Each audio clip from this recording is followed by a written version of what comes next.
자, 두 번째는 자동차주를 봐야 된다라는 의견을 주셨네요.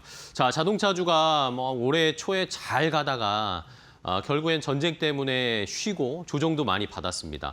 지금 이제 다시 제 전쟁 이전의 추세를 다시 회복하면서 갈 수 있을지 이게 제일 궁금하실 것 같아요, 시청자분들도. 전쟁이라는 이슈 때문에 어떻게 보면 전기차에 대한 수요가 조금 더 회복이 빨라질 그러게요. 가능성이 높다라고 볼 수가 있을 것 같습니다. 그래서 유가가 지금 이제 90불 정도 수준이 유지가 되고 있는데 네. 만약에 이제 전쟁이라고 하는 돌발 변수가 없어진다라고 해도 90불 정도는 유지할 가능성이 높다. 그러면 유가에 대한 부담감으로 인해서 내연기관 차보다는 하이브리드 차나 전기차에 대한 수요가 계속 늘어날 가능성이 높다라는 게 첫 번째 배경인 것 네네. 같고요. 그리고 두 번째는 이제 현대차 그룹 자체에서 미래 성장 동력으로 한 125 정도를 투자를 한다라고 이미 공표를 했습니다. 그렇죠. 그래서 자율주행, AI, 수소차 그 관련된 부분의 투자를 계속적으로 병행할 가능성이 높기 때문에 이제는 자동차가 아닌 로봇이라든지 자율주행 관련된 사업도 같이 병행을 하는 기업들을 관심 있게 보셔야 될 필요가 있다라고 말씀을 드릴 수 있을 것 같고요. 그리고 이제 노란봉투법이 본격적으로 시행이 되고 있기 때문에 네네. 어떻게 보면 노사 갈등에 대한 확대가 커지면 커질 수도 있다라고도 보고 있어서 기업들은 조금 더 효율적인 생산을 하기 위해서 이 로봇이라고 하는 거를 전진 배치할 가능성이 높다라고도 볼 수가 있을 것 같아요. 그런 점에서 이제 로봇에 대한 피지컬 AI를 본격적으로 탑재를 한다라고 보면 제가 봤을 때는 거기에 가장 큰 수혜를 받을 수 있는 이 자동차를 만드는 현기차가 될 가능성이 높다. 국내 쪽에서는. 그렇기 때문에 관심 있게 봐야 될 것 같고요. 마지막으로는 이제 하반기 자율주행 서비스가 본격화된다. 현대차도 이제 웨이모를 통해서 아이오닉 5에 이 자율주행 관련된 시스템을 탑재를 한 다음에 수만 대를 공급을 해서 자율주행 로봇 택시에 대한 사업을 병행을 하려고 준비를 하고 있습니다. 그렇기 때문에 여기에 대한 사업이 어느 정도 궤도권 안으로 올라온다라고 하면 기존의 자동차를 판매하는 쪽에서 어떻게 보면 이제 모빌리티 쪽에 대한 사업으로도 매출 성향은 좀 커질 수 있다라는 점도 눈여겨봐야 될 필요가 있기 때문에 자동차 관련된 종목들도 한번 유심히 볼 필요가 있는 시점이 됐다라고 말씀을 드려야 될 것 같습니다. 네, 알겠습니다. 자, 모멘텀이 뭐 변한 건 없습니다. 그렇죠? 전쟁 때문에 자동차나 로봇을 피지컬 AI를 뭐 안 만들지 않을 거다 이런 건 없잖아요. 그렇죠? 근데 오히려 전기차 판매가 더 늘어날 수 있다라는 모멘텀을 오히려 받은 상황이니까 한번 추세를 기대해 볼 수 있을 것 같아요. 자, 그럼 종목들 몇 개 체크해 보죠. 자동차 관련주 어떤 거 보세요?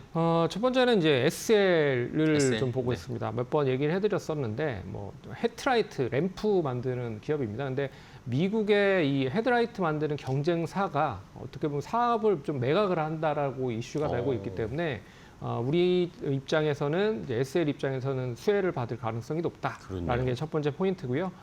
그리고 이제 로봇 관련돼서도 다양한 매출이 증가를 하고 있다. 그래서 하반기에 이제 모베드라고 하는 쪽에 이 로봇에 양산하는 데 있어서 여러 가지 부품들을 공급을 하고 있기 때문에 거기에 대한 수혜도 같이 연결을 해서 보면 좋을 것 같다. 그렇기 때문에 실적이 엄청나게 좀 좋음에도 불구하고 주가는 못 가고 있다. 그런 점에서 지금 시점 관심 있게 봐야 되는 시점이 아닐까라고 봐야 될 것 같고요. 네. 그런 점에서 SL 첫 번째 종목으로 봤고 두 번째 종목 역시 이제 자동차 쪽 같이 하면서 로봇까지 같이 하는 성우 하이텍을 좀 관심 있게 봐야 될 것 같다. 동사 이제 보스턴 다이나믹스 쪽에 샤시 모듈을 공급을 하려고 준비를 많이 하고 있는 상황이기 때문에 이 보스턴 다이나믹스가 본격적인 피지컬 AI에 대한 투자가 계속적으로 진행이 된다라고 보면 역시 기존에 있었던 모듈 관련된 부분에서의 자동차 쪽에 대한 부분뿐만 아니라 로봇에 대한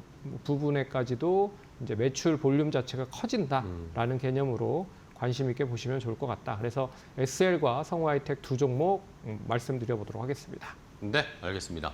자, 이러면서 뭐 전쟁이 점점 종식이 되어가고 멈추게 되면 현대차 그룹에서도 우리가 다시 봐야 되겠죠. 뭐 투자를 엄청나게 하겠다는 수소, 뭐 로봇, 자율주행 이런 것도 투자한다는 얘기 계속 나올 것이고, 그리고 또 우리가 잠시 또 잊고 있었던 보스턴 다이나믹스 상장 이런 이야기도 막 불거져 나오겠죠. 자, 그런 의미에서 오늘 탑픽 종목으로는 어떤 거 보면 좋을까요? 탑픽 종목은 이제 현대차 그룹 내에서 이제 시스템 통합을 전문적으로 하고 있는 현대 오토에버를 현대오토에버. 관심 있게 봐야 될 필요가 있지 않을까 보고 있습니다. 그래서 어떻게 보면 현기차가 이제 본격적인 피지컬 AI의 전략을 강화를 하고 있다. 그래서 블랙엘 5만 장을 통해서 다양한 시스템을 구축을 하면 당연히 이제 자율주행이라든지 SDDV 쪽 관련된 부분, 로봇까지도 사업이 확대된다라고 봤을 때 가장 크게 수혜를 받을 수 있는 쪽은 동사의 시스템 통합 관련된 기업인 현대오토에버가 될 가능성이 네. 높지 않겠느냐라고 보고 있기 때문에 이 관련된 수혜가 가장 큰 종목을 좀 관심 있게 보셔야 될 필요가 있다라고 보고 있고요. 그리고 자동차 관련된 종목들이 전쟁 관련돼서 조정을 많이 받긴 했지만 어떻게 보면 실적은 나름 좀 선방을 하고 있는 상태다라는 점에서 가격적인 매력도 어느 정도 있다라고 네. 생각을 해볼 수 있을 것 같습니다.